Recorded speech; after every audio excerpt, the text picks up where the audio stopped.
ஓம் சாந்தி brother. Om சாந்தி sister, குஷியா இருக்கீங்களா? நல்லா இருக்கேன் பிரதர். ம் பாபா நினைவு எப்படி இருக்கீங்க? நானும் டபுள் குஷியில இருக்கேன் சிஸ்டர். ஓகேங்க பிரதர். இன்னைக்கு இன்னைக்கு நம்மள பூமி நட்சத்திரங்கள் அப்படின்னு அப்பா சொல்லியிருக்காரு. அது சூப்பரா இருந்துச்சு இன்னைக்கு. ஆமா, நீங்க பூமியில உலகத்தோட தரணியில நட்சத்திரம் சொல்லியிருக்காரு. இந்த உலகத்துல ஒளிரக்கூடிய நட்சத்திரம், சைத்தன்யமான நட்சத்திரம் சொல்லியிருக்காரு. ஓகேங்க ஆமா. பிரதர். சரி, நீங்க ஆரம்பிங்க முரளிய.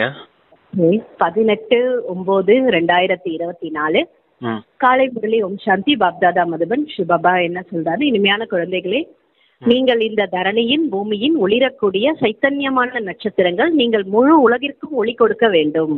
ஆமா, நீங்க இந்த பூமியில இருக்கக்கூடிய சைத்தன்ய நட்சத்திரங்கள், நீங்க தான் இந்த முழு உலகத்துக்கும் ஒளி கொடுக்கணும். 2 விதமான நட்சத்திரங்களை பக்தி மார்க்கத்துல சொல்லியிருக்காங்க. அவங்க பக்தி மார்க்கத்துல சொல்ற நட்சத்திரங்கள் என்ன அப்படின்னா, இந்த ஸ்தூலமான நட்சத்திரங்கள், ஆகாயத்தின் அந்த நட்சத்திரங்களை சொல்றாங்க. அந்த ஸ்தூல நட்சத்திரங்கள் எப்படி இரவு நேரத்துல ஒளி கொடுக்குதோ, அது போல நீங்க உயிரோட்டமான நட்சத்திரங்களா இருக்கீங்க. அதாவது உடல்ல இருந்தாலும் ஆத்மா ஒளிரக்கூடியதா இருக்குது யோக பலத்தால. அந்த யோக பலத்தினால ஒளிரக்கூடிய அந்த நட்சத்திரத்துல இருக்கக்கூடிய சக்திகளை இந்த முழு உலகத்துக்கும் கொடுங்க அப்படிங்கறத சொல்றாரு. அதுதான் நீங்க முழு உலகத்துக்கும் ஒளி கொடுக்கக்கூடிய நட்சத்திரங்களா இருக்கீங்க, சைத்தன்ய நட்சத்திரங்களா இருக்கீங்க அப்படின்னு சொல்றாரு அப்பா. ஓகே, கேள்வி கேட்கிறா சிவபாபா. சிவபாபா என்ன சொல்றாரு? கேட்கிறார் கேள்வினா, சிவபாபா குழந்தையாகிய உங்களின் உடலை எப்படி தங்கமாக ஆக்குகிறார்? பதில் என்ன சொல்றாருன்னா, பிரம்மா தாயின் மூலம் உங்களுக்கு ஞானப்பால் ஊட்டி உங்களோட உடலை தங்கமா ஆக்கி விடுகிறார். ஆகையால் அவரது மகிமையின் தாயும் நீயே, தந்தையும் நீயே என பாடப்படுது. இப்போது நீங்கள் பிரம்மா தாயிடம் ஞானப்பால் குடித்துக் கொண்டிருக்கிறீங்க. இதன் மூலம் உங்களோட அனைத்து பாவங்களும் நீங்கிவிடும், தங்கமாக ஆகிவிடுவீர்கள். ஆமா, நீங்க சிவபாபாவுடைய மகிமை என்னன்னு சொல்றாரு. தாயும் நீயே தந்தையும் நீயேன்னு பக்தி மார்க்கத்துல சொல்றாங்க அப்படின்னா என்ன காரியம் அவர் செய்தாரு அப்படிங்கிறத சொல்றாரு. அவர் பிரம்மா மூலமா ஞானத்தின் பால் கொடுக்கறாரு குழந்தைகளால நமக்கு. அதன் மூலமா தான் நம்மளுடைய உடல் தங்கமா ஆகுது அப்படிங்கறத சொல்றாரு. உடலும் தங்கமாகுது, ஆத்மால இருக்கக்கூடிய பாவ கர்மங்களும் அந்த ஞானத்தின் பாலால அழிக்கப்படுது, கூடவே அந்த ஆத்மாவும் தூய்மை ஆயிடுது அப்படிங்கிறாரு.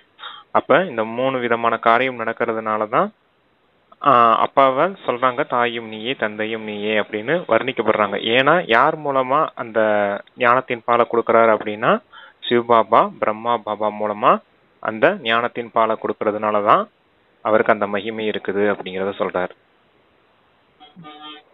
சாந்தி. பாபாவும் சாந்தி சொல்லி ஆன்மீக தந்தை ஆன்மீக குழந்தைக்கு புரிய வைக்கிறார். ஆகாயத்தில் நட்சத்திரங்கள் இருப்பது போல குழந்தைகள் குறித்தும் கூட பாடப்படுகிறது. இவர்கள் பூமியின் ஒளிரும் நட்சத்திரங்கள். அவைகள் கூட நட்சத்திர தேவதைகள் என்று கூறப்படுது. அவைகள் தேவதைகள் கிடையாது. ஆக நீங்கள் அவற்றை விட மகா பலவான்களாக இருக்கிறீர்கள். ஏனென்றால் நட்சத்திரங்களாகிய நீங்கள் முழு உலகத்துக்கும் வெளிச்சத்தை கொடுத்து கொண்டிருக்கிறீங்க. நீங்க தான் தேவதைகள் நீங்க தான் தேவதையாக கூடியவர்கள். எழுச்சியும் வீழ்ச்சியும் உங்களுடையதுதான் ஆகிறது. அவைகளோ இந்த உலகம் என்ற மேடைக்கு வெளிச்சத்தை கொடுக்கக்கூடிய நட்சத்திரம் ஆகும். அவைகளை தேவதைகள் என்று கூறுவது இல்லை. நீங்கள் தேவதை இப்போது ஆகி கொண்டிருக்கிறீர்கள். இப்போது தந்தை இனிமேலும் இனிமையான குழந்தைகளை தேவதை ஆக்குவதற்காக வந்திருக்கிறார். மனிதர்களோ அனைத்தையும் தேவதைகள் என்று புரிந்து கொள்கிறார்கள். சூரியனையும் கூட தேவதை என்று சொல்லி விடுகிறார்கள். ஆங்காங்கே சூரியன் கொடியை கூட ஏற்றி வைக்கிறார்கள். தம்மை சூரிய வம்சத்தினர் என்றும் கூட சொல்லிக் கொள்கிறார்கள். உண்மையில் நீங்கள் தான் சூரிய வம்சத்தினர்கள் அல்லவா? ஆக தந்தை குழந்தையாக உங்களுக்கு புரிய வைக்கிறார். பாரதத்தில் தான் அடர்ந்த காரிருள் சூழ்ந்திருக்கு. இப்போது பாரதத்தில் தான் வெளிச்சம் தேவைப்படுது. தந்தை குழந்தையாக உங்களுக்கு ஞானத்தின் மையை கொடுத்து கொண்டிருக்கிறார். நீங்கள் அஞ்ஞானத்தின் காரிருளில் தூங்கி கொண்டிருந்தீங்க. தந்தை இப்போ மீண்டும் உங்களை எழுப்புகிறார். நாடகத்தின் திட்டப்படி ஒவ்வொரு கல்பத்தின் சங்கம யுகத்தில் நான் மீண்டும் வருகிறேன் என்று தந்தை சொல்கிறார். இந்த புருஷோத்தம சங்கம யுகத்தை பற்றி எந்த சாஸ்திரத்திலும் கிடையாது. இந்த யுகத்தை பற்றி இப்போதுதான் குழந்தையாக நீங்கள் புரிந்திருக்கிறீங்க. இப்போது நட்சத்திரங்களாகிய நீங்கள் தான் தேவதைகளாக போறீங்க. நட்சத்திர தேவதாய நமக என்றும் உங்களைத்தான் கூறுவார்கள். இப்போது நீங்கள் பூஜாரியிலிருந்து பூஜைக்குரியவரிலிருந்து பூஜாரி ஆகிட்டீங்க.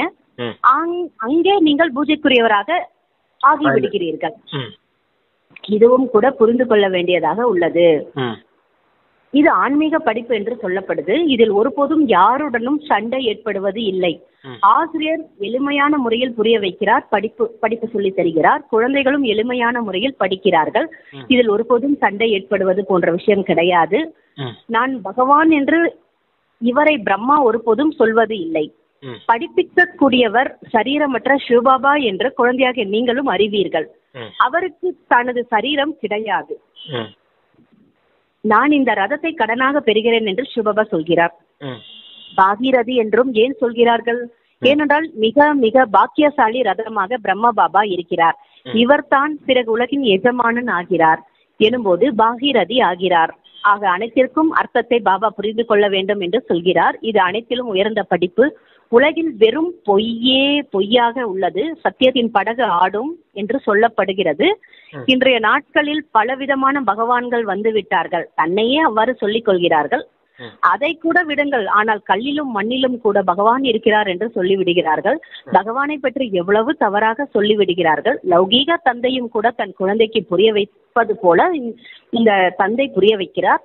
ஆனால் அவர்கள் தந்தையாகவும் ஆசிரியராகவும் மற்றும் அவர்களை குருவாகவும் ஆவது கிடையாது.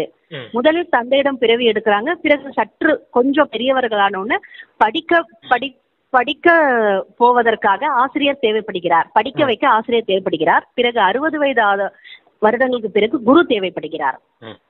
இவர் ஒருவரே தந்தையாக ஆசிரியராக சத்குருவாக இருக்கிறார். நான் ஆத்மாக்களாகிய உங்களுடைய தந்தை என்று சொல்கிறார். படிப்பதும் ஆத்மா, ஆத்மாவைத்தான் ஆத்மா என்று சொல்லப்படும். மற்றபடி சரீரங்களுக்கு பல பெயர்கள் இருக்கு. சிந்தித்து பாருங்க. இது எல்லைக்கு அப்பாற்பட்ட நாடகம். உருவாகி கொண்டிருக்கும் நாடகம். எதுவும் புதிய விஷயமே இல்லை. இது துவக்கமும் முடிவும் இல்லாமல் உருவாக்கப்பட்ட நாடகம். மீண்டும் மீண்டும் நடந்தபடிதான் இருக்கும். ஆத்மாக்கள் நடிகர்கள் ஆவார்கள். ஆத்மா எங்கே வசிக்கிறது? நாம் நம்முடைய வீடாகிய பரந்தாமத்தில் வசிப்பவர்கள் என்று ஆத்மா இப்போது புரிந்து கொண்டது. பிறகு இங்கே எல்லைக்கு அப்பாற்பட்ட நடிப்பை நடிக்க நாம் இங்கு வந்திருக்கிறோம் என்று சொல்கிறோம். தந்தை எப்போதும் அங்கேதான் வசிக்கிறார். அவர் மறுபிறவியில் வருவது இல்லை. இப்போது உங்களுக்கு படைக்கக்கூடிய தந்தை தனது படைப்போட சாரத்தை பற்றி கூறுகிறார். உங்களை சுயதர்ஷன சக்கரதாரி குழந்தைகள் என்றும் கூறுகிறார். இதனுடைய அர்த்தமும் கூட வேறு யாரும் புரிந்து கொள்ளவே முடியாது. ஏனென்றால் விஷ்ணு தான் சுயதர்ஷன சக்கரதாரி. இவர்கள் ஏன்னா பாபா என்ன சொல்றாருன்னா, இதனுடைய அர்த்தம் யாருமே புரிந்து கொள்ளவே முடியாது. சுயதர்ஷன சக்கரதாரி அப்படின்றது விஷ்ணு தான். ஆனா இவங்க என்ன சொல்றாங்கன்னா, இவர்கள் ஏன் மனிதர்களை சொல்கிறார்கள் என்று அவர்கள் புரிந்து கொள்கிறார்கள். இதை குறித்து நீங்கள் மட்டும் அறிவீர்கள். சூத்திரர்களாக இருந்த போதும் மனிதராகத்தான் இருந்தீங்க. இப்போது பிராமணராகி உள்ள போதும் மனிதராக தான் இருக்கீங்க. தேவதை ஆன பின்னும் மனிதராக தான் இருப்பீங்க. ஆனா குணங்கள் மட்டும் மாறுகிறது. ராவணன் வரும்போது உங்கள் குணம் எவ்வளவு கெட்டு விடுகிறது. சத்தியுகத்தில் இந்த விகாரங்கள் இருப்பதே இல்லை. என்ன சொல்றாரு ஆரம்பத்துல அப்படின்னா, அந்த நட்சத்திர தேவதாய நமகன்னு உங்களதான் பூஜை செய்துட்டு இருக்காங்க. சூரியனையும் நட்சத்திரம்னு சொல்லிடுறாங்க. அங்க ஒளிரக்கூடிய நட்சத்திரங்களும் தேவர்கள்னு சொல்லி வச்சிருக்காங்க, தேவதைகள்னு சொல்லி வச்சிருக்காங்க. ஆனா உண்மையிலேயே ஆத்மாக்களான நீங்க தான் தேவதைகளா ஆகுறீங்க இல்லையா? அதத்தான் பக்தி மார்க்கத்துல அந்த விதத்துல எழுதி வச்சிருக்காங்க. நீங்க தான் சூரிய வம்சியா ஆகுறீங்க. அதனாலதான் சூரியனை தேவன்னு காமிச்சிருக்காங்க, சூரிய தேவன்னு காமிச்சிருக்காங்க அப்படிங்கறத சொல்றாரு. அப்ப நட்சத்திரங்கள் அப்படின்னா இப்ப ஆத்மாக்களான நீங்க தான் சைத்தன்யமான நட்சத்திரமா இருக்கீங்க அப்படிங்கறத சொன்னாரு.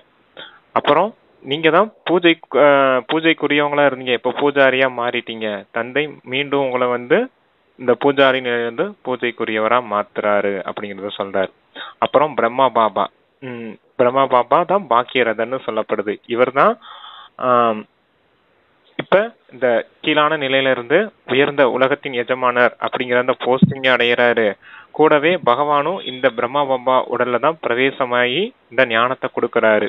அதனாலதான் இந்த ரதத்தை அவர் கடனா எடுக்கிறாரு இல்லையா? அதனாலதான் அவரை பாக்கிய ரதன்னு சொல்லப்படுது அப்படிங்கறத சொல்றாரு. இந்த நாடகமும் உருவாக்கப்பட்ட நாடகம்.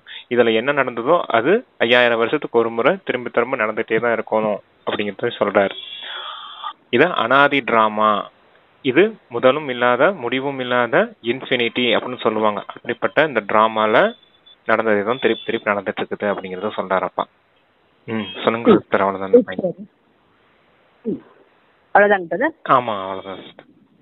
இப்போது தந்தை குழந்தையாக உங்களுக்கு அமரக்கதை சொல்லிக் கொண்டு இருக்கிறாரு. பக்தி மார்க்கத்தில் அந்த இது சொன்னார் இல்லையா, தந்தை, ஆசிரியர், சத்குரு, அந்த 3 பாயிண்ட் இருக்கு இல்லையா. இவர் தான் தந்தையாவும் இருக்காரு, ஆசிரியராகவும் இருக்கும், சத்குருவாகவும் இருக்காரு. ஆனா அந்த உலகத்துல பாருங்க, தந்தையோட வேலை அந்த குழந்தைகள் வளர்ற வரைக்கும் தான். ஒரு 5th வரைக்கும், ஒரு 5 வயசு வரைக்கும் தான் வளர்ப்பாங்க. அப்புறமேல ஆசிரியர்கிட்ட அனுப்பிடுவாங்க இல்லையா, ஸ்கூலுக்கு அனுப்பிடுவாங்க இல்லையா. அது ஒரு 20 வயசு வரைக்கும் அந்த ஸ்கூல்ல படிச்சு காலேஜ் முடிச்சுட்டு வரும், ஆசிரியரோட பாடநிலை இருக்கும். அப்புறமேல என்ன ஆகும், 60 வயசுக்கு மேல சத்குருட்ட போயிருவாங்க. நாங்க முக்தி அடையணும் அப்படிங்கிறதுக்காக, வானப்பிரஸ்த நிலை அடையன்றக்காண்டி அங்க சத்குரு கிட்ட போயிடுவாங்க. அப்ப பாருங்க, தந்தை, ஆசிரியர், சத்குரு வேற வேற ஆட்களா இருக்காங்க இந்த உலகத்துல. ஆனா இங்க ஆன்மீக பள்ளிக்கூடத்துல உங்களுக்கு பாருங்க, சிவபாபாவே தந்தையாவும் இருக்காரு, ஆசிரியராகவும் இருக்காரு, சத்குருவாவும் இருக்காரு அப்படிங்கிறதையும் சொல்றாரு. சரிங்க சார். 2வது பேராகிராஃப் பாருங்க. அவ்வளவுதான் பிரதர். ஆமா ஆமா. இது சொல்லிட்டீங்களா பிரதர்? தேவதைகள் ஆகும்போது கூட மனிதராக தான் இருப்பாங்க, எல்லாமே மனிதர்கள் தான், ஆனா குணங்கள் மட்டும் மாறுது. ஆமா, அந்த அசுர மனிதர்கள சூத்திரர்கள் அப்படிங்கிறவங்க யாருன்னா அசுர மனிதர்கள், அவ்வளவுதான். அது ஒரு வர்ணம்னு சொல்றதுன்னா அசுர மனிதர்கள், அசுர குணங்கள் உடையவர்களா இருக்காங்க. அவங்கதான் பிராமணர்களா மாறுறாங்க. பாபா என்னைக்கு நமக்கு ஜென்மம் கொடுக்கறாரோ, ஆத்மாங்கிற ஜென்மத்தை கொடுக்கறாரோ, அப்ப பிராமணர்களா மாறுறாங்க. அப்புறம் தேவதைகள், அந்த பிராமணர்கள் தான் நாளைக்கு தேவதைகளா மாறுறாங்க. தேவதைகள் கிட்ட இருக்குது தெய்வீக குணங்கள், சூத்திரர்கள்ட்ட இருக்குது அசுர குணம். இந்த 2க்கும் நடுவுல அசுர குணத்துல இருந்து தெய்வீக குணங்களும் மாறணும் இல்லையா. மாறுறதுக்காக தான் சிவபாபா இந்த ஞானத்தை இந்த பிராமணர்களுக்கு கொடுத்துட்டு இருக்காரு. இந்த ஞானத்தின் அடிப்படையில தான் அவங்க தெய்வீக குணங்கள் உடையவரா டிரான்ஸ்பர் ஆகுறாங்க. அசுர குணங்கள் தெய்வீக குணங்களுடையவரா டிரான்ஸ்பர் ஆகுறாங்க அப்படிங்கறத சொல்றாரு.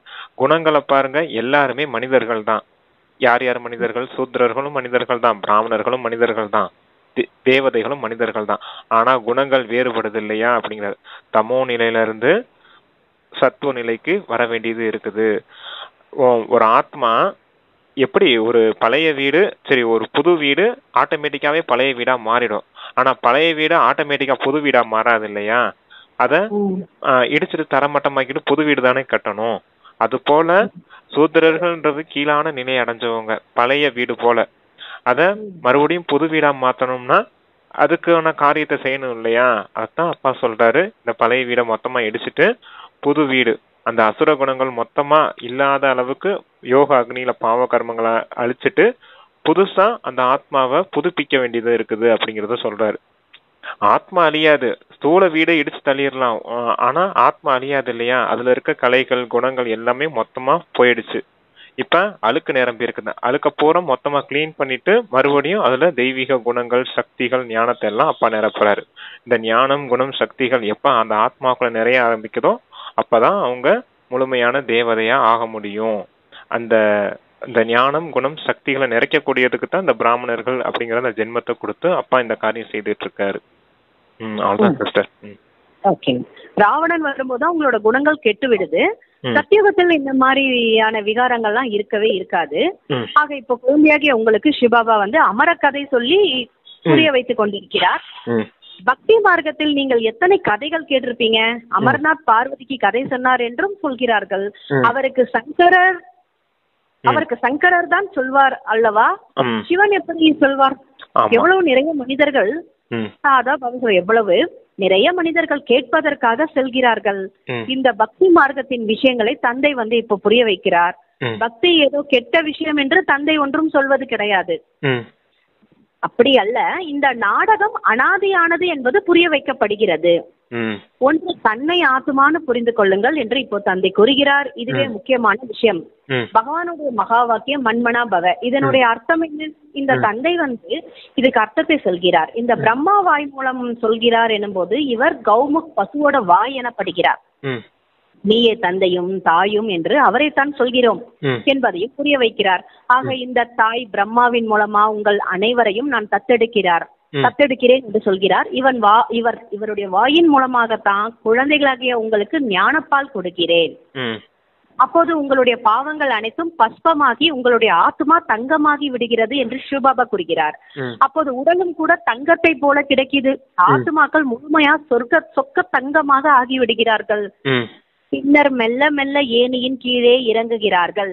ஆத்துமாக்களாகிய நாம் கூட சொக்க தங்கமா இருந்தோம், சரீரம் கூட சொக்க தங்கமா இருந்தது. பிறகு நாடகத்தின்படி 84 பிறவி சக்கரத்துல வந்தோம், இப்போ தங்கமா இல்லை என்பதை இப்போது நீங்கள் புரிந்து கொண்டீர்கள். இப்போது 9 கேரட் என்று சொல்லலாம். கொஞ்சம் சதவிகிதம் மீதி இருக்கு, ஒரேடியா மறைந்து விட்டது என்று சொல்ல முடியாது. சிறிதளவு அமைதி இருக்கு. தந்தை இந்த அடையாளங்களையும் குறித்து சொல்கிறார். லக்ஷ்மி நாராயணனுடைய படம் முதல் நம்பர் ஆகும். இப்போது உங்களின் புத்தியில் முழு சக்கரமும் வந்துவிட்டது, தந்தையின் அறிமுகமும் வந்துவிட்டது. இப்போது இன்னும் உங்களின் ஆத்துமா முழுமையான தங்கமாக ஆகாமல் இருக்கலாம். ஆனா தந்தையோட அறிமுகம் புத்தியில இருக்கு. தங்கமா ஆவதற்கான யுக்தியை சிவபாபா சொல்கிறார். ஆத்மாவில் படிந்திருக்கும் துரு எப்படி நீங்கும், அதற்காக இந்த நினைவின் யாத்திரை இருக்கு. இது யுத்த மைதானம். நீங்கள் ஒருவருக்கொருவர் தனித்தனியான யுத்த மைதானத்தில் போர் வீரராக இருக்கிறீங்க. இப்போது ஒவ்வொருவரும் எவ்வளவு வேண்டுமோ அவ்வளவு முயற்சி செய்ய வேண்டும். முயற்சி செய்வது மாணவர்களுடைய வேலை.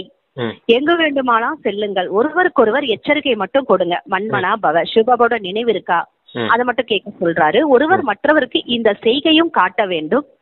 தந்தையின் படிப்பு செய்கையாகும். ஆகவே தான் தந்தை சொல்கிறார், ஒரு வினாடியில் உடல் தங்கமாகி விடுது, உலகின் எஜமானனாக ஆக்கி விடுகிறேன். குழந்தையாகி உங்களைத்தான் இது மாதிரி மாற்றுகிறேன். தந்தையின் குழந்தைகள் ஆகிவிட்டால் உலகின் எஜமானராகி விட்டீர்கள். பிறகு உள்ளது உலக ராஜ்யம். அதில் உயர் பதவி அடைவது முயற்சி செய்வதாகும். மற்றபடி ஒரு வினாடியில் ஜீவன் முக்தி உரிமை இருக்குது. முயற்சி செய்வது என்பது அவரவர்களை பொறுத்தது. நீங்கள் தந்தையை நினைவு செய்தபடி இருந்தீர்கள் என்றால் ஆத்மா ஒரேடியாக தூய்மை அடைந்து விடும். சதோ பிரதானமாகி சதோ பிரதானமான உலகின் எஜமானர் ஆகி விடுவீங்க. எவ்வளவு முறை நீங்க தமோ பிரதானத்துல இருந்து பிறகு சதோ பிரதானமாகி இருக்கீங்க. இந்த சக்கரம் சுற்றிபடிதான் இருக்கும். இது ஒருபோதும் முடிவே ஏற்படாது.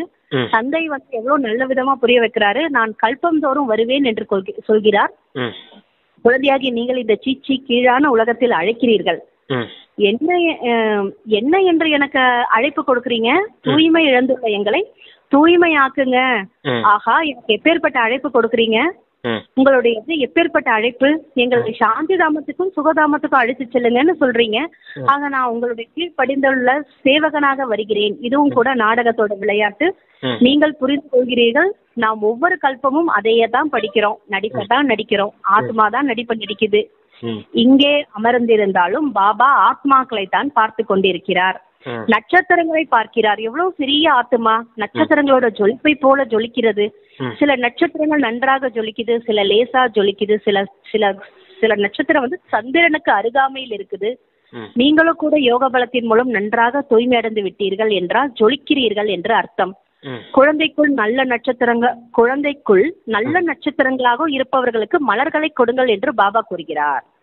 குழந்தைகளும் ஒருவரை பற்றி ஒருவர் தெரிந்து கொண்டிருக்கிறீங்க.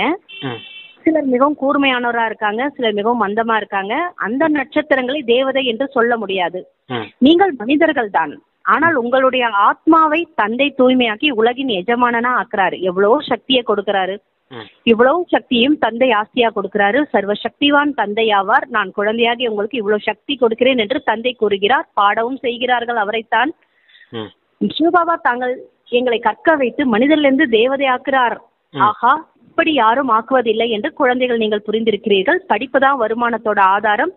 முழு ஆகாயமும் பூமியும் அனைத்தும் எங்களுடையதாகி விடுகிறது என குழந்தைகள் நினைக்கிறீர்கள். இப்பொழுது யாரும் பறிக்கவே முடியாது உங்களை, அதாவது உங்களுடைய ராஜ்யத்தை. இது உறுதியான ராஜ்யம் என சொல்லப்படும். யாரும் துண்டிக்க முடியாது, யாராலும் எரிக்க முடியாது. ஆக இப்படிப்பட்ட தந்தையோட ஸ்ரீமத் படி நடக்கணும். ஒவ்வொருவரும் தமது முயற்சியை கண்டிப்பா செய்ய வேண்டும்னு சொல்றார் பாபா. அதான் ஃபர்ஸ்ட் வந்து கௌமுக் அப்படிங்கறத சொன்னார் அப்பா. கௌமுக்ன்றது இந்த பிரம்மாவினுடைய வாய் தான். இந்த வாயின் மூலமா தான் தந்தை உங்களுக்கு ஞானப்பால கொடுக்கறேன். அப்ப இந்த தந்தையின் கொடுக்கக்கூடிய இந்த பிரம்மா மூலமா கொடுக்கக்கூடிய ஞானத்தின் அடிப்படையில தான் நீங்க யோகா செய்து உங்களுடைய பாவ கர்மங்களை விநாசம் செய்துக்கிறீங்க. பாவ கர்மங்கள் விநாசம் ஆகும்போது ஆத்மா தூய்மையாயிடும். ஆத்மா தூய்மையாயிடுச்சுன்னா உங்களுக்கு அடுத்த பிறவியில ஆத்மாவும் தூய்மையா இருக்கும், சரீரமும் தூய்மையா இருக்கும். அதத்தான் உடலும் தூய்மையா இருக்கும், ஆத்மாவும் தங்கமா இருக்கும் அப்படிங்கறத சொல்றாரு. ரெண்டுமே தங்கமாயிடும் அப்படிங்கறத சொல்றாரு. அப்புறம் தூய்மையற்றவர்களை தூய்மையாக்க கூடியவரே வாருங்கள்னு கூப்பிட்டீங்க. அதனாலதான் நான் வந்திருக்கேன். எனக்கு எவ்வளவு பெரிய பணி கொடுக்குறீங்க பாருங்க, ஒரு சேவையை கொடுக்குறீங்க பாருங்க. நானும் சேவகனா வந்து உங்களுக்கு தூய்மையும் கொடுத்து தூய்மையற்றவர்களானவங்களை தூய்மையாக்கி சுகம் சாந்தியையும் கொடுக்குறேன். தந்தை எவ்வளவு பெரிய சேவை செய்யறேன் உங்களுக்காக, அப்ப நானும் சேவகன் இல்லையா அப்படிங்கிறத சொல்றாரு. அதான் இந்த தூய்மையாகிறதுனால நீங்க முழு உலகத்துக்கும் எஜமானர்களா மாறிடுறீங்க. இந்த விதமான பாடத்தை ஆசிரியரா வந்து உங்களுக்கு பாடமும் கற்பிக்கிறேன். இந்த முழு உலகத்தின் நாடக சக்கரத்தையும் சொல்றேன். இது திரும்ப திரும்ப சுத்திட்டு தான் இருக்கும். மறுபடியும் சொல்றது அது அனாதி டிராமா அப்படின்னு. தந்தையும் கொடுக்கக்கூடிய இந்த ஸ்ரீமத் படி நடந்துகிட்டீங்க அப்படின்னா நீங்க உலகத்தின் எஜமானர்களா மாறிடுவீங்க அப்படிங்கறத சொல்றாரு. அடுத்து சொல்லுங்க சிஸ்டர்.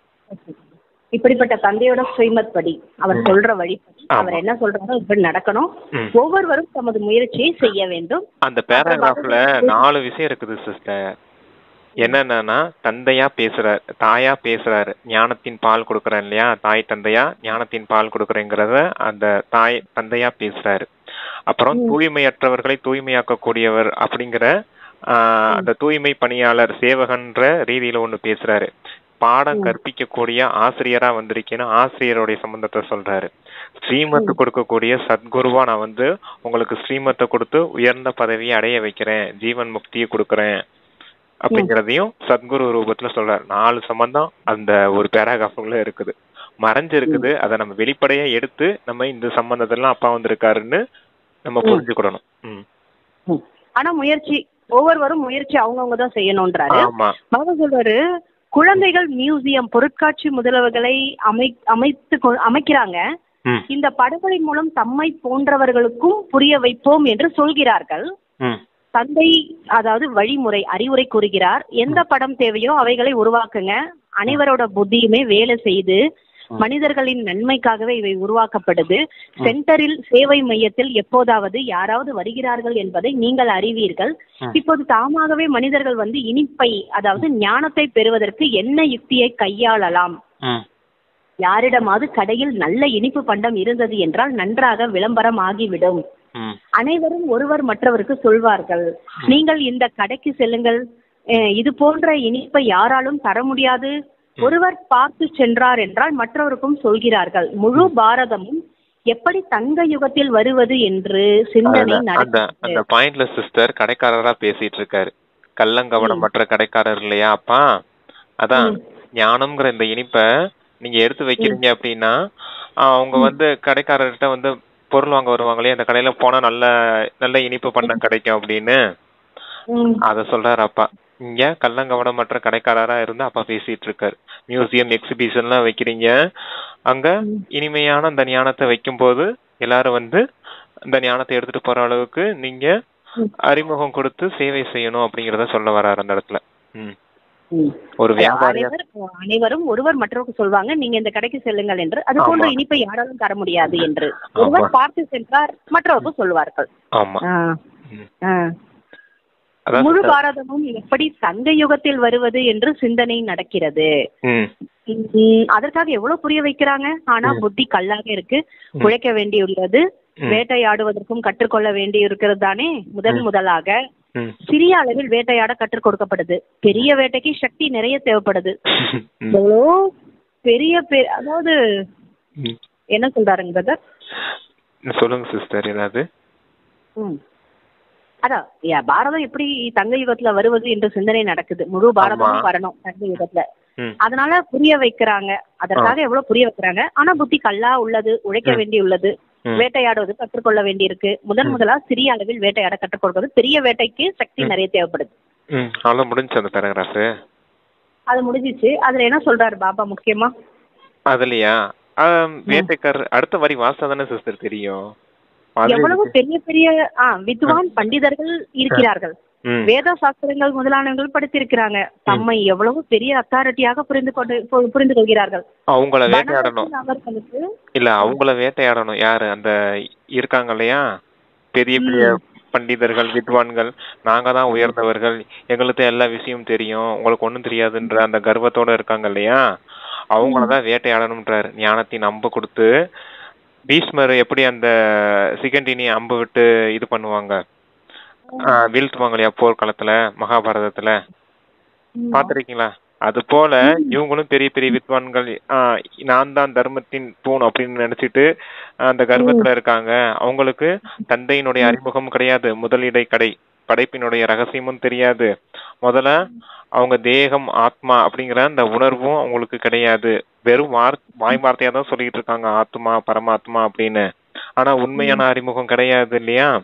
அப்ப தேவதைகளா வாழ்ந்தவங்க தான் இப்படி சாதாரண மனிதர்களா மாறிட்டோம். மனிதர்களா மாறின நம்மளதான் மறுபடியும் தேவதைகளா மாத்துறதுக்கு தந்தை வந்திருக்காரு. இந்த எந்த விஷயமும் அவங்களுக்கு தெரியாது. இதெல்லாம் அவங்களுக்கு சொல்லும் போது அவங்களும் புரிஞ்சுக்கிடுவாங்க இல்லையா? அப்ப ஞானத்தை நம்ப நம்ம அவங்க மேல விடுறோம், அவங்களும் பலியாயிடுறாங்க. அதான் ஞானத்தை நம்ப விடுற நாம தான் யாரு? வேட்டைக்காரர்கள். பலியாகிற அவங்கதான் விலங்கு அப்படிங்கறத சொல்றாரு. பெரிய அத்தாரிட்டியாக புரிந்து கொண்டிருக்கிறார்கள். சொல்லுங்க. பனாரஸில் அவர்களுக்கு எவ்வளவு பெரிய பெரிய பட்டங்கள் கிடைக்கிறது. அப்போது பாபா புரிய வைக்கிறார், முதலில் பனாரஸில் சேவையின் முற்றுகையை போடுங்கள். பெரியவர்களோட சப்தம் வெளிப்பட்டது எனில் பிற கேட்பாங்க, சிறியவர்கள் பேச்ச யாரும் கேட்க மாட்டாங்க. தம்மை சாஸ்திரங்களை அத்தாரிட்டியாக புரிந்து கொண்டிருக்கும் சிங்கங்களுக்கு புரிய வைக்க வேண்டும். எவ்வளவு பெரிய பெரிய பட்டங்கள் கொடுக்கறாங்க அவங்களுக்கு. சிவபாபாவோட மகிமைகள் கூட அவ்வளவு இல்ல. பக்தி மார்க்கத்தோட ராஜ்யமா இருக்கு, பிறகு ஞான மார்க்கத்தோட ராஜ்யம் ஏற்படுது. ஞான மார்க்கத்துல பக்தி இருக்காது, பக்தி மார்க்கத்துல ஞானம் முற்றிலுமா இருப்பது கிடையாது. ஆக தந்தை புரிய வைக்கிறார், தந்தை பார்ப்பதும் அது போலதான். இந்த நட்சத்திரங்கள் அமர்ந்திருக்கின்றன என்று புரிந்து கொள்கிறார். தேகத்தின் உணர்வை விட்டு விட வேண்டும். ஆகாயத்தில் நட்சத்திரோட ஜொலிப்பு இருப்பது போல இங்கும் கூட ஜொலிக்கிறது ஆத்மா. சிலர் மிகவும் பிரகாசமானவராக ஆகிவிட்டாங்க. இவர்கள் தரணியின் நட்சத்திரங்கள், இவர்கள் தான் தேவதைகள் என சொல்லப்படுறாங்க. இது எவ்வளவு பெரிய எல்லைக்கு அப்பாற்பட்ட மேடையா இருக்கு. இது எல்லைக்கு அப்பாற்பட்ட இரவு மற்றும் பகல் என்று தந்தை புரிவிக்கிறாரு. இது பிறகு அரைக்கல்பத்தோட இரவு, அரைக்கல்பத்தோட பகல், எல்லைக்கு அப்பாற்பட்டது. பகலில் சுகமே சுகம், எங்கேயும் ஏமாற்றமே அடைய வேண்டியது கிடையாது. ஞானத்தில் இருப்பது சுகம், பக்தியில் இருப்பது துக்கம். சத்தியோகத்தில் துக்கத்தோட பெயர் இருக்காது, அங்கே காலானும் இருப்பது கிடையாது. நீங்க காலானி மீது வெற்றியும் அடைகிறீங்க, மரணம் என்ற பெயரும் இருக்காது. அது அமரலோகம். தந்தை நமக்கு அமரலோகத்துக்கான அமர கதை சொல்லிட்டு இருக்காரு என்பதை நீங்கள் புரிந்து கொண்டீங்க. இப்போ இனிமேல இனிமையான குழந்தைகளாக உங்களுக்கு மேலே இருந்து தொடங்கி முழு சக்கரம் புத்தியில் இருக்கு. ஆத்மாக்களே நம்முடைய வீடும் பிரம்மலோகம் என்பது தெரியும். அங்கிருந்து நடிக்க வந்திருக்கோன்றது புரியுது. அளவற்ற ஆத்மாக்கள் இருக்கிறாங்க. இப்போ ஒருவரை பற்றியும் பாபா சொல்றாரு, அளவற்ற ஆத்மாக்கள் இப்போ இருக்காங்க. ஒவ்வொருவரை பற்றியும் நான் புரிய வைப்பது இல்லை, சுருக்கமா விளக்குறாரு. எத்தனை கிளை இருக்கு, கிளைகள் உருவாகுது, மரமும் வளர்ச்சி அடையுது. தமது தர்மத்தை பற்றியே தெரியாதவர்கள் பலர் இருக்கிறாங்க. நீங்கள் உண்மையில் தேவி தேவதா தர்மத்தை சார்ந்தவர்கள் என்று தந்தை புரிய வைக்கிறாரு. ஆனா இப்போது தர்மத்திலும் கர்மத்திலும் கீழானவர்களாக ஆகிவிட்டீர்கள். நாம் உண்மையில் சாந்தி தாமத்தில் வசித்தவர்கள். பிறகு நடிக்க வந்திருக்கோம் என்பது இப்போ குழந்தைக்கு தெரியும், புத்தியில இருக்கு. இந்த லட்சுமி நாராயணோட ராஜ்யம் இருந்தது, இவர்களோட வம்சமும் இருந்தது. பிறகு இப்போது சங்கம யுகத்தில் நீங்கள் நின்று இருக்கிறீர்கள். நீங்கள் சூரிய வம்சத்தா இருந்தீங்க, பிறகு சந்திர வம்சத்தா ஆனீங்க என்று தந்தை சொல்கிறார். மற்ற தர்மங்கள் இடைப்பட்ட கிளை கதைகளாக இருக்கு. இது எல்லைக்கு அப்பாற்பட்ட விளையாட்டு. இது எவ்வளவு சிறிய மரமா இருக்கு. பிராமணனோட குலம் சிறியது, பிறகு எவ்வளவு பெரியதாகி விடுகிறது. அனைவரையும் பார்க்கவோ சந்திக்கவோ முடியாமல் போய்விடும். அங்கும் இங்குமாக முற்றுகையிட்டபடி செல்கிறோம். டில்லியையும் பனாரஸையும் முற்றுகையிடுங்கள் என்று தந்தை சொல்கிறார். முழு உலகையும் நீங்கள் முற்றுகையிடக்கூடியவர்கள் என்று கூறுவார்கள். நீங்கள் யோக பலத்தின் மூலம் முழு உலகத்தின் ராஜ்யத்தை ஸ்தாபனை செய்து கொண்டிருக்கிறீர்கள். எவ்வளவு குஷி ஏற்படுது இப்போது உங்களுக்கு. சிலர் அங்கேயும் சிலர் இங்கேயும் சென்றபடி இருக்கிறாங்க. இப்போ உங்களுடைய பேச்சை யாரும் கேட்பது கிடையாது. பெரிய பெரிய மனிதர்கள் வரும்போது, செய்தித்தாள்கள் வரும்போது புரிந்து கொள்வார்கள். இப்போது சிறிய சிறிய வேட்டைகள் நடக்குது. பெரிய பெரிய பணக்கார மனிதர்கள் தங்களுக்கு சொர்க்கம் இங்கே இருக்கு என்று புரிந்து கொள்கிறார்கள். ஏழைகள் தான் இந்த ஆஸ்தியை எடுக்கிறாங்க. பாபா நீங்க என்னுடையவர்கள், வேறு யாரும் கிடையாது எனவும் ஏழைகள் சொல்கிறார்கள். ஆனாலும் முழு உலகின் மீதும் உள்ள மோக பற்றுதலை விட வேண்டும். நல்லது. ஆமா, இப்ப புரிஞ்சுதான் உங்களுக்கு அந்த வேட்டைக்காரர் யாருன்னு. வேட்டைக்காரர்கள்ன்றது நம்ம தான். விலங்குகள்ங்கிறவங்க அந்த பெரிய பெரிய மனிதர்கள், பெரிய பெரிய பண்டிதர்கள், வித்வான்கள், அவங்களுக்கு தான் ஞான அம்ப போட்டு நம்ம வீழ்த்தணும் அப்படிங்கறத சொல்றாரு. இப்ப பெரிய பெரிய மனிதர்கள்லாம் சின்ன சின்ன வேட்டைகள்லாம் ஆகுது. ஆனா பெரிய பெரிய வேட்டைகள்லாம் ஆகுறது இல்ல. இனிமேல் பெரிய பெரிய வேட்டையெல்லாம் நீங்க செய்யணும் அப்படிங்கிறாரு. பெரிய பெரிய வேட்டைனா என்ன? பெரிய பெரிய மனிதர்களை ஞானத்தை சொல்லி அவங்களையும் இது சரிதான் ஒத்துக்க வைக்கணும், தந்தை வந்தது உண்மைதான் அப்படிங்கறத சொல்லி புரிய வச்சு அவங்களுக்கு ஞானத்தை நல்ல விதத்துல கொடுக்கணும் அப்படிங்கறத சொல்றாரு. அந்த கல்ப விருட்ச மரத்தையும் பத்தி சொல்றாரு. தந்தை மனித சிருஷ்டியின் விதையா இருக்கேன், பிராமணர்களான நீங்க சின்ன ஒரு குலமா இருக்கீங்க, பிராமணர்களான நீங்க தான் அடுத்து சூரிய வம்சத்திலையும் சந்திர வம்சத்திலையும் போறீங்க, அதுதான் தண்டு பகுதியா இருக்குது. அப்புறமேலு கிளைகள் உருவாகுது அங்க இருந்து. அந்த கிளைகளை பாருங்க, ஒவ்வொரு கிளைகளுக்கும் ஒவ்வொரு தர்ம ஆத்மாக்கள் அந்த கிளைகளின் ஆரம்பத்துல இருக்காங்க. கிறிஸ்துவர் ஒரு கிளையிலையும், கிறிஸ்துவர்கள், அப்புறமேலு இஸ்லாமியர்கள், அப்புறம் பௌத்தர்கள், சீக்கியர்கள், இப்படி ஒவ்வொரு கிளைகளையும் ஒரு ஆள் உட்கார்ந்துருக்காங்க இல்லையா, அதை சொல்றாரு அப்பா. இதுதான் இது எல்லையற்ற நாடகமா இருக்குது. அதை ஒரு விதை, ஒரு அந்த கல்ப விருட்ச மரத்தை உதாரணமா வச்சு சொல்றாரு. அது துவாபர யுகத்துல இருந்து அந்த தர்ம பிதாக்கள் அங்க ஸ்தாபனை செய்யறாங்க. அதனுடைய விஸ்தாரம் அப்படியே போய்கிட்டே இருக்குது. இந்த முழு உலகத்திலயும் நிறைய ஆத்மாக்கள் இருக்காங்க. ஆனா பிராமணர்களான நீங்க தான் குறைவான குலத்துல சேர்ந்தவங்களா இருக்கீங்க. தந்தை கொடுத்த அறிமுகத்தை கேட்டு தந்தை கிட்ட அருகாமையில வந்திருக்கீங்க அப்படிங்கறத சொல்றாரு. நீங்க யோக பலத்தினால இந்த முழு உலகத்தையும் சொர்க்கமா மாத்திக்கிட்டு இருக்கீங்க அப்படிங்கறத சொல்றாரு. நீங்க சைத்தன்யமான நட்சத்திரமா இருக்கீங்க.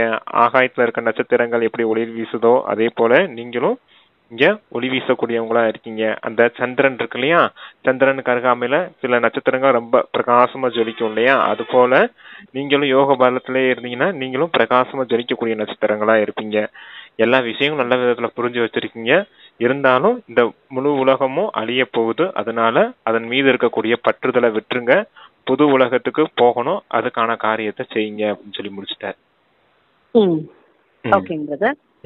தாரணையில என்ன சொல்றாருன்னா, ஆத்மாவை தங்கமாக்குவதற்காக ஒருவர் மற்றவருக்கு கவனத்தை கொடுக்க வேண்டும், மன்மனாபவ என்ற செய்கையை காட்ட வேண்டும், யோக பலத்தின் மூலம் தூய்மை அடைந்து ஜொலிக்கும் நட்சத்திரம் ஆக வேண்டும். இந்த ரெண்டாவது பாயிண்ட் இந்த எல்லைக்கப்பாற்பட்ட உருவாக்கப்பட்ட நாடகத்தை நல்ல விதமா புரிந்து கொண்டு சுயதரிசன சக்கரதாரி ஆக வேண்டும். ஞானமையை கொடுத்து மனிதர்களை அஞ்ஞானத்தின் காரிருளில் இருந்து வெளியேற்ற வேண்டும். வரதானம் பாலக் சோ மாலிக், குழந்தை மற்றும் எஜமான் தன்மையின் ஸ்மிருதி மூலம் சர்வ கஜானாக்களையும் தன்னுடையதாக்கக்கூடிய சுயராஜ்ய அதிகாரி ஆகுக. இதுக்கு விளக்கம் இச்சமயம் குழந்தைகள் நீங்கள் பாலராக மட்டும் இல்லை, பாலகராக குழந்தையாக மட்டும் இல்ல, ஆனால் பாலக் சோ மாலிக், ஒன்று சுயராஜ்ய அதிகாரிக்கு மாலிக், இன்னொன்று பாபாவோட ஆஸ்திக்கு மாலிக். சுயராஜ்ய அதிகாரியாக இருக்கிறீர்கள் என்றால் சுயத்தின் சர்வ கர்மேந்திரங்களை கட்டளைப்படி நடக்க வேண்டும். ஆனா அவ்வப்போது மாலிக் தன்மையின் ஸ்மிருதியை மறக்க செய்து தன்வசப்படுத்தக்கூடியது இந்த மனமாகும். எனவே பாபாவின் மந்திரம் மன்மனாபவ நிலையில் இருப்பதன் மூலம் எந்த ஒரு வீணான விஷயத்தின் பிரபாவம் ஏற்படாது மற்றும் சர்வ கஜானாக்களும் தனது அனுபவம் ஆகிக் கொண்டே இருக்கும். ஆமா, சுயராஜ்ய அதிகாரி யாரு சங்கமயுகத்துல சுயராஜ்ய அதிகாரியா இருப்பாங்களோ அவங்க கண்டிப்பா விஸ்வராஜ்ய அதிகாரியா வருவாங்கன்னு அப்பா சொல்றாரு. அந்த விஷயத்தான் அப்பா இங்க சொல்றாரு. பாலக் சோ மாலிக், நீங்க பாலகனாவும் இருக்கீங்க, கூடவே எஜமானனாவும் இருக்கீங்க அப்படிங்கறத சொல்றாரு. பாலக் யாருக்கு பாலகா இருக்கீங்க? தந்தைக்கு குழந்தைகளா இருக்கீங்க, அதுதான் பாலகனா இருக்கீங்க அப்படிங்கறத சொல்றாரு. நீங்க பாலகனா இருக்கீங்க, கூடவே மாலிகாவும் இருக்கீங்க, எஜமானனாவும் இருக்கீங்க. எதுக்கு எஜமானனா இருக்கீங்க? தந்தையுடைய ஆஸ்திக்கு, அதாவது சொர்க்கத்துக்கு எஜமானர்களாவும் இருக்கீங்க. கூடவே சுயராஜ்ய அதிகாரிகள் அப்படிங்கிற மாலிக் அப்படிங்கிற அந்த எஜமான தன்மையிலேயே இருக்கீங்க. எல்லா கர்மேந்திரியங்களும் சுயராஜ்ய அதிகாரிகளான ஆத்மாக்களின் கண்ட்ரோல்ல இருக்கணும். கண்ணு, காது, மூக்கு, வாயி, தோல், இந்த மாதிரி கர்மேந்திரியங்களும் மனம், புத்தி, சம்ஸ்காரம் எல்லாமே ஆத்மாவுடைய கண்ட்ரோல்ல இருந்து காரியங்கள் செய்யக்கூடியதா இருக்கும். அப்படிப்பட்டவங்களதான் சுயராஜ்ய அதிகாரிகள்னு சொல்ல முடியும். ஆனா இந்த நினைவை, சுயராஜ்ய அதிகாரிங்கிற நினைவை வசப்படுத்தக்கூடிய அளவுக்கு மனதுக்கு வசமாகக்கூடிய சம்ஸ்காரம் உங்களுக்கு இருக்குது. இப்ப அதனாலதான் அந்த மனசு இப்படி அந்த சுயராஜ்ய அதிகாரிகள் அப்படிங்கிற அந்த நினைவையும் குழப்பி விட்டுருது இல்லையா, குழப்பி விட்டு உங்களை தவறான கர்மங்களை செய்ய வைக்குது. அதனாலதான் தந்தை சொல்றாரு, மனதை என்னிடம் ஈடுபடுத்துங்கள். மன்மனா பவங்கிற மந்திரத்தை அந்த மனதின் மீது போட்டு தந்தையை நினைவு செய்யுங்க. மனதார தந்தையிடம் நினைவு செய்யும் போது மனசு வேற எந்த பக்கமும் போகாது. தந்தை கொடுத்த ஸ்ரீமத் படி மட்டும்தான் நடக்கணும்னு முயற்சி செய்யும். தந்தையை நினைவு செய்து பாவ கர்மங்களை அழிக்கும், தூய்மையாக்கப்படும் அப்படிங்கறத சொல்றாரு. அப்ப அந்த மனசை வசப்படுத்துறதுக்கான காரியம் ஒரே மந்திரம் தான், மன்மனா பவ. அந்த நிலையிலே இருந்தீங்கன்னா உங்களுக்கு இல்ல வீணான விஷயங்களும் வராது. கூடவே எல்லா கஜானாங்களின் அனுபவத்தையும் செய்வீங்க அப்படிங்கறத சொல்றாரு. சர்வ கஜானாக்கள் தனது அனுபவமாகுனா சர்வ கஜானாக்கள் சக்தி, குணங்கள், ஞானம், குணம், சக்தி, அவ்வளவுதான். 3 தான். ஞானம், குணம், சக்தி. அது 3ம் அனுபவமாகும் உங்களுக்கு சர்வ கஜானாக்கள் அப்படிங்கிறது. ஞானம்ங்கிறது 3 விதமான ஞானம். என்னென்னது? ஆத்மா, பரமாத்மா, டிராமாங்கிறது. குணங்கள்ன்றது 7 விதமான குணங்கள். சக்திகள்ங்கிறது 8 விதமான சக்திகள். இது எப்பவுமே உங்களுக்கு தாரணையிலே இருக்கும். சுயராஜ்ய அதிகாரிகளுக்கு அவ்வளவு பவர் இருக்குது. அதெல்லாம் சொல்லிட்டாரு பாத்தீங்களா, யார் சுயராஜ்ய அதிகாரிகளா இருப்பாங்களோ அவங்க கண்டிப்பா விஸ்வராஜ்ய அதிகாரிகளா மாறுவாங்க அப்படிங்கிறது. அதான் 2 விதமான ஆஸ்தி கொடுக்குறேன்னு 2 விதமான மாலிக்னு சொல்றாரு பாருங்க. ஒன்னு சுயராஜ்ய அதிகாரிகள் அப்படிங்கிற மாலிக், கூடவே தந்தையின் ஆஸ்திக்கான மாலிக். அப்படின்னா என்னது? தந்தையின் ஆஸ்தினா சொர்க்கம் தான் அவருடைய ஆஸ்தி, விஸ்வம், உலகம். அதுல நிறைய பாயிண்ட் யோசிச்சோம்னா வந்துகிட்டே இருக்கும். இப்படி ஈஸியா புரிஞ்சுக்கோங்க. சுயராஜ்ய அதிகாரிகளா இருந்தீங்கன்னா கண்டிப்பா நாளைக்கு விஸ்வராஜ்ய அதிகாரியா மாறுவீங்க அப்படிங்கறத. அந்த 108 மணி மாலைன்னு சொல்றாரு, 16,108ன்னு சொல்லுவார் இல்லையா, அவங்கதான் விஸ்வராஜ்ய அதிகாரிகளா வந்து சூரிய வம்சத்தையும் சந்திர வம்சத்திலையும் பெரிய உயர்ந்த பதவியில இருப்பாங்க, ராயல் ஃபேமிலியா இருப்பாங்க. அப்படிப்பட்டவங்களா மாற முடியும். அதுக்காக நீங்க என்ன காரியம் செய்யணும்? சுயராஜ்ய அதிகாரிகளா மாறியே தீரணும். மனம் உங்களை அடிக்கடி வசப்படுத்தி தவறான கர்மம் செய்ய வைக்குதுன்னா மனதை வசப்படுத்தி மன்மனா பவங்கிற மந்திரத்தை அந்த மனதின் மீது பயன்படுத்தி தந்தைய எப்போதுமே நினைவு செய்துட்டு இருக்கிறது மாதிரி அந்த மனதை பழக்கப்படுத்தணும் அப்படிங்கறத சொல்றாரு பாருங்க. அப்படிப்பட்டவங்களுக்கு தான் சர்வ கஜானவும் பிராப்தியாகும், அனுபவம் செய்ய முடியும் உங்களாலையும் அப்படிங்கிறாரு. ஸ்லோகன் வந்து பரமாத்மா அன்பின் மகிழ்ச்சியை கொண்டாடுவதுதான் அனைத்திலும் விட சிரேஷ்ட பாக்கியமாகும். அங்க என்ன சொன்னாரு? மன்மனாபவ மந்திரம் அப்படின்னு சொன்னாரு வரதானத்துல. ஸ்லோகன்ல என்ன சொல்றாரு பாருங்க, பரமாத்மாவின் அன்பின் மகிழ்ச்சி. பரமாத்மாவின் அன்பின் மகிழ்ச்சியை கொண்டாடக்கூடியவர்களே அனைத்தை விட சிரேஷ்ட பாக்கியசாலி ஆவார்கள். ஆமா, எல்லாமே அந்த மனதிற்கான விஷயங்களாவே இருக்குது பாத்தீங்களா. அப்ப தந்தையை அடைஞ்சிட்டீங்க அப்படின்னாலே உங்களுக்கு எல்லா பிராப்தியும் கிடைச்சதுமே தான். சகல பாக்கியத்தையும் அடைஞ்சிட்டீங்க. ஏன்னா பாக்கியத்தின் உச்சமே பரமாத்மா தான். ஏன்னா பரமாத்மாவுக்கு பேர் தான் பாக்கிய விதாத்தா அப்படின்றது. பாக்கியத்தை கொடுக்கும் வள்ளல் அப்படின்னு அர்த்தம். பாக்கியத்தை கொடுக்கும் வள்ளலே அடைஞ்சிட்டீங்கன்னா உங்களுடைய பாக்கியம் எவ்வளவு உயர்ந்ததா இருக்குன்றதை யோசிச்சு பாருங்க அப்படிங்கிறாரு. நீங்க எந்த யுகத்திலயுமே பாருங்க, உங்க கூட பரமாத்மா இருக்க போறது கிடையாது. இந்த சங்கம யுகம் ஒரு நேரத்துல மட்டும்தான் உங்களுக்கு பரமாத்மா உங்க கூடவே இருப்பாரு. அப்ப பாக்கியத்தை கொடுக்கக்கூடிய வள்ளல் உங்க கூட இருக்காருன்னா எவ்வளவு பெரிய பாக்கியம்ன்றத யோசிச்சுக்கோங்க. அப்பா என்ன சொல்றாரு? உங்களுக்கு நான் சொர்க்கத்தின் ஆஸ்திய என் உள்ளங்கையில எடுத்து வந்திருக்கேன்னு சொல்றாரு. அவர் சொல்றாரு சொர்க்கத்தின் ஆஸ்திய நான் உங்க உள்ளங்கையில எடுத்து வந்திருக்கேன்னு சொல்றாரு. ஆனா நம்மளுடைய உள்ளங்கையில யார் இருக்காரு? பாபாவே இருக்காரு அப்படிங்கறத விஷயத்த புரிஞ்சுக்கணும். அப்ப எவ்வளவு உயர்ந்த பாக்கியம் பாருங்க. அவர் கையில சொர்க்கம் இருக்குது, ஆனா நம்ம கையில பாபாவே இருக்காரு. அதான் சிரேஷ்ட பாக்கியசாலி. தந்தையோட கை இணைந்தே இருக்குன்றாரு பாபா. ஆமா, அந்த கையில சொர்க்கமும் இருக்கு, கையோட கை குழந்தைகளும் இருக்கிறாங்க, பாபாவும் இருக்காரு. அதான் பாருங்க, பாபா இருந்தாருன்னா அனைத்து கஜானா அனைத்துமே நமக்கு குழந்தைக்கு தான் கொண்டு வந்திருக்காரு. நான் இருந்தா எல்லாம் உங்க கூட இருக்கும், அவ்வளவுதான். ஆமா, அதுதான் சிரேஷ்ட பாக்கியம்னு சொல்றாரு. அதான் பரமாத்மாவுடைய அன்பின் மகிழ்ச்சியிலே இருங்க, அப்ப இன்னமும் சிரேஷ்ட பாக்கியமான மாறிடுவீங்க அப்படின்னு சொல்றாரு ஸ்லோகன். பரமாத்மாவோட அன்போட மகிழ்ச்சினா அந்த எப்படி உணர முடியும்? அவரோட அன்புன்ற அந்த மகிழ்ச்சி எப்போ நம்ம தான் ஆத்மான்னு புரிஞ்சுக்கிட்டு பரமாத்மா நினைவு செய்யறோம் இல்லையா, சர்வ சம்பந்தங்களையும் நினைவு செய்யறோம் இல்லையா. அப்ப இன்னைக்கு எத்தனை சம்பந்தம் சொன்னாரு? தாயா இருக்கேன், தந்தையா இருக்கேன், ஆசிரியரா இருக்கேன், சத்குருவா இருக்கேன், சேவகனா இருக்கேன், தூய்மை பணியாளரா வந்திருக்கேன் சொன்னார் இல்லையா? எத்தனை சம்பந்தமும் அப்ப இதெல்லாம் நினைச்சு தூய்மை பார்க்கணும். பணியாளருக்கு என்ன உதாரணம் கொடுத்தாருங்க பிரதர் இன்னைக்கு வாணியில பாபா? தூய்மையற்றவர்களை தூய்மையாக்கக்கூடியவர் பதித்த பாவனர் அப்படின்னு சொன்னார் இல்லையா? ஆமா. அதான் அப்படிப்பட்ட சேவகனா வந்திருக்கேன் அப்படிங்கறத சொன்னார் இல்லையா? அதான் இத்தனை சம்பந்தங்களையும் தந்தையை நினைவு செய்யும் போது அதுதான் தந்தையின் அன்புல மூழ்கிறது. எனக்காக வந்தீங்களா பாபா, எனக்காக வந்து இந்த காரியம்லாம் செய்றீங்களா, எனக்கு சேவகனா வந்தீங்களா, எனக்கு ஆசிரியனா வந்து பாடம் கற்பிக்கிறீங்களா, சத்குருவா வந்து எனக்கு ஸ்ரீமத் கொடுத்து என்னை உயர்ந்தவனா மாத்துறீங்களா நீங்க அப்படின்னு அவரை நினைச்சு உருகிறதுக்கு பேர் தான் அன்பில மூழ்கி போறது. அந்த அன்புல மூழ்கினாலே மகிழ்ச்சி ஏற்படும் ஆட்டோமேட்டிக்கா. ஆமா, அன்பின் மகிழ்ச்சியை கொண்டாடுவதுதான் அனைத்திலுமே சிரேஷ்ட பாக்கியமாகும். அதுதான் அந்த அன்புல மூழ்கிறதுக்கு பேர் தான் யோகாவும் கூட. கொடுத்தது முரளி தான், கொடுத்த முரளியில நம்ம இத்தனை சம்பந்தத்தை பாக்குறோம் இல்லையா? அப்ப இந்த காரியங்களை எனக்காக வந்து செய்ய வந்தீங்களா பாபா அப்படிங்கறதா யோகாவும் கூட. நேத்து வரதானத்துலயும் அதான் சொன்னாரு, என்னுடைய பாபா என்னுடைய பாபாங்கிற அந்த ஒரு வார்த்தையும் நினைவு செய்துட்டே இருங்க, யோசிச்சுக்கிட்டே இருங்க அப்பா என்ன காரியம் செய்தார். அதான் நினைவு. அப்ப அப்பா வந்து இந்த காரியம்லாம் செய்யறாரு, பாபா இப்படி சொன்னாரு, பாபா அப்படி சொன்னாரு அப்படின்னு சொல்லுங்க, அதுதான் சேவையாயிடும். நினைவும் சேவையும் ஆட்டோமேட்டிக்கா நடந்துகிட்டே இருக்கும்னு சொன்னாரு நேத்து வரதானம். அதே போலதான் இன்னைக்கும் அதை சொல்றாரு. ஒவ்வொரு நாளும் வித்தியாசமா சொல்லுவாரு. அத நல்ல விதத்துல நம்ம புரிஞ்சுக்கிட்டு அப்பா கூட ஜாலியா என்ஜாய் பண்ணணும் சங்கமத்தை. அவ்வளவுதான் புருஷார்த்தம் நமக்கு. சிரேஷ்டத்திலும் சிரேஷ்ட பாக்கியம் அப்படின்றது வந்து உயர்ந்த அதிர்ஷ்டசாலி குழந்தைங்க நம்ம தான் இந்த உலகத்துலன்றத புரிஞ்சுக்கணும் இல்லைங்க பிரதர்? ஆமா. ஓகே, ரொம்ப அதிர்ஷ்டசாலியான குழந்தைங்க.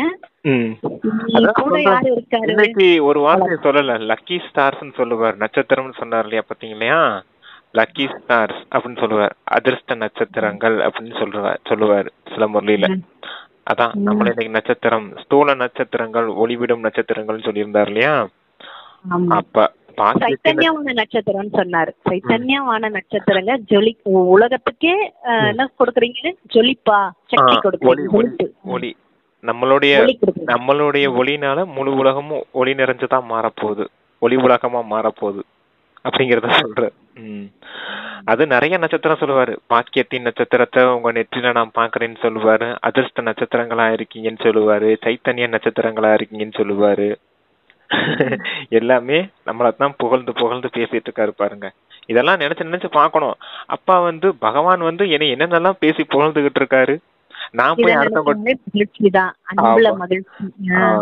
அதுதான் இப்படிப்பட்ட புகழ்ச்சி, பேர், புகழ், மரியாதை எல்லாத்தையும் நம்ம தந்தை கிட்ட எதிர்பார்க்கணும், முரளியில எதிர்பார்க்கணும். மற்ற மனிதர்கள்கிட்ட எதிர்பார்க்க கூடாது. மற்ற மனிதர்கள்ட்ட எதிர்பார்த்தீங்கன்னா அவங்க கொடுக்க மாட்டாங்க. கொடுக்கலைன்னா என்ன ஆகும்? அவமானம் ஃபீல் ஆகும், அபிமானம் வரும், அப்புறம் அகங்காரம் வரும், அடுத்து கோபம் வரும். அப்படியே விகாரத்துல போய் மாட்டிக்கிடுவீங்க மொத்தமா. அப்புறம் துக்கம் வரும், அசாந்தி வரும், மனச்சோர்வு வரும், அடுத்தடுத்து என்னென்ன வரணுமோ எல்லாம் வந்து கடைசியில மாயா அப்பா பக்கத்துல இருந்தே முகத்தை திருப்பி விடுறோம், பாபா நீங்க எனக்கு ஹெல்ப் பண்ணவே மாட்டேங்கிறீங்க அப்படின்னு. அதனால இந்த விஷயங்கள் சொன்ன விஷயங்களை மட்டும் ஞாபகம் வச்சு புருஷார்த்தம் பண்ணுங்க. சரி, ஓகே சிஸ்டர், தேங்க்யூ. நல்லது நல்லது நல்லது பாபா, நல்லது. Thank you Baba. Thank you brother. Om Shanti. Thank you Baba.